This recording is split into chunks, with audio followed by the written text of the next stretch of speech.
Dear students, today I will discuss one of the most important topic. What is discourse analysis? Dear students, आज की video में मैं discuss करने वाली हूँ डिस्कोर्स एनालिसिस किसे कहते हैं, इसके कौन से मेन फीचर्स हैं, तो ये सब डिस्कस होने वाला है आज की शॉर्ट सी वीडियो में। शुरू करते हैं आज की अपनी वीडियो।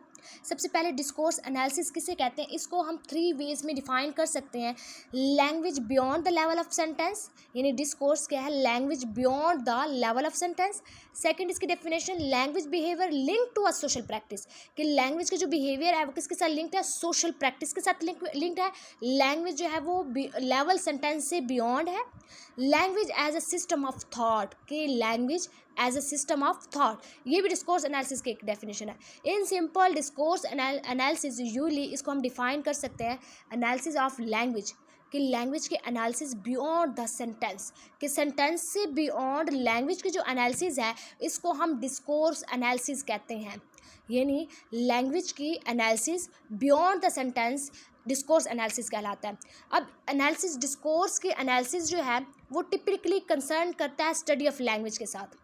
अब स्टडी ऑफ लैंग्वेज किस चीज़ में, study of language in text में या कन्वर्जेशन में जो लैंग्वेज बोली जा रही है, लैंग्वेज को यूज़ किया जा रहा है, इसकी स्टडी का कंसर्न किससे है, डिस्कोर्स, यानी डिस्कोर्स एनालिसिस का कंसर्न स्टडी ऑफ लैंग्वेज के साथ है। अब वो लैंग्वेज की स्टडी जो कि हम लैंग्वेज को यूज़ कर रहे हैं किस में, टेक्स्ट में या कन्वर्जेशन में यूज़ कर रहे हैं। In simple language beyond the level of sentence, या वो लैंग्वेज जो कि सेंटेंस के बियॉन्ड है उसकी जब हम एनालिसिस करते हैं तो वो डिस्कोर्स एनालिसिस होता है। यानी एनालिसिस डिस्कोर्स एनालिसिस जो है वो टिपिकली किससे कंसर्न करता है, लैंग्वेज की स्टडी के साथ, और वो लैंग्वेज जो कि टेक्स्ट या कन्वर्सेशन में यूज़ होती है। इसके अलावा अगर हम बात करें इसके फीचर्स की, डिस्कोर्स एनालिसिस के फीचर की, तो लैंग्वेज जो है वो क्या है, कंस्ट्रक्टिव है, depart from the realist theorist, के लैंग्वेज जो है क्या है, कंस्ट्रक्टिव है, डिस्ट्रक्टिव नहीं है, कंस्ट्रक्टिव है। डिस्कोर्स में दोनों आ जाता है, स्पोकन और रिटन लैंग्वेज दोनों इंक्लूड है, यानी जस्ट स्पोकन या जस्ट रिटन लैंग्वेज इनको इंक्लूड नहीं होता, बल्कि दोनों इंक्लूड होते हैं, स्पोकन भी और रिटन भी। मैनी वेज है, कोई भी स्टोरी को बताने के लिए कई वेज होते हैं। कोई पर्टिकुलर डिस्क्रिप्शन जो है वो डिपेंड करता है स्पीकर या राइटर की प्रॉस्पेक्ट्स पर, कि स्पीकर राइटर पे डिपेंड करता है कि वो किस तरीके से स्टोरी को बता रहे हैं। यानी कोई पर्टिकुलर स्टोरी है, कोई पर्टिकुलर डिस्क्रिप्शन है, तो वो कैसे बयान कर रहे हैं किस पर डिपेंड करता है, राइटर या स्पीकर पर डिपेंड करता है, और इसके एनालिसिस क्या होगी, डिस्कोर्स होगी। Language is not viewed as a mere epiphenomenon, हम नहीं देखते लैंग्वेज को, बल्कि इसके हम खुद ही प्रैक्टिस कर रहे थे।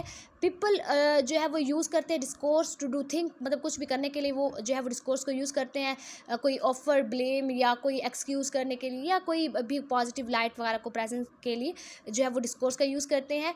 और ये रेफर करता है लार्ज यूनिट ऑफ ऑर्गेनाइजेशन, यानी कि लार्ज यूनिट में देन द सेंटेंस, यानी इसके लिए इस सेंटेंस को ये रेफर नहीं कर रहा होता डिस्कोर्स, बल्कि ये ऑर्गेनाइजेशन के लार्ज यूनिट्स को रेफर कर रहा होता है, जिसके नैरेटिव स्टोरीज हो गए, कन्वर्सेशनल एक्सचेंज हो गए, एटसेट्रा।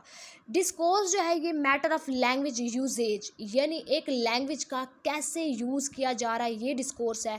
एक पर्टिकुलर इंटरेस्ट में, एक मल्टीपल वेज में, एक मतलब मल्टीपल वेज में कैसे लैंग्वेज को यूज़ किया जा रहा है, ये डिस्कोर्स है। यानी discourse is a usages of language, की लैंग्वेज को कैसे यूज़ किया जा रहा है। यानी ये सारे फीचर्स हैं लैंग्वेज के, डिस्कोर्स एनालिसिस के। सॉरी, लैंग्वेज है वो कंस्ट्रक्टिव है, रियलिस्टिक थ्योरिस्ट से डिपार्चर, डिस्कोर्स जो है वो स्पोकन और रिटन दोनों लैंग्वेज, और ये एक कई वे में स्टोरी बताते हैं कि जो पर्टिकुलर स्टोरी होती है वो डिपेंड कर रहा होता है किस पर, राइटर के प्रॉस्पेक्ट पर, कि वो कैसे लैंग्वेज को ले रहा है। लैंग्वेज जो है ये एज अ एपिफिनोमियन नहीं होता, बल्कि खुद प्रैक्टिस वगैरह करनी पड़ती है। और इसके अलावा यूनिट ऑफ ऑर्गेनाइजेशन है, कोई लार्ज यूनिट ऑफ ऑर्गेनाइजेशन, कोई स्मॉल चीज़ नहीं है, ये कोई स्मॉल यूज़ नहीं होता। यानी इसमें मैटर ऑफ लैंग्वेज यूजेज, के लैंग्वेज को कैसे यूज़ किया जा रहा है, एक टेक्स्ट में, कन्वर्जेशन में लैंग्वेज को कैसे यूज़ किया जा रहा है, इस सब का स्टडी किस में की जाती है, डिस्कोर्स में की जाती है। सो डियर स्टूडेंट्स, ये एक शॉर्ट सी वीडियो जिसमें बताया डिस्कोर्स किसे कहते हैं और इसके कौन से मेन फीचर्स हैं। आई होप आप लोगों को इस वीडियो से ये टॉपिक क्लियर हो गया होगा। Thank you for watching my video. अल्लाह हाफिज़।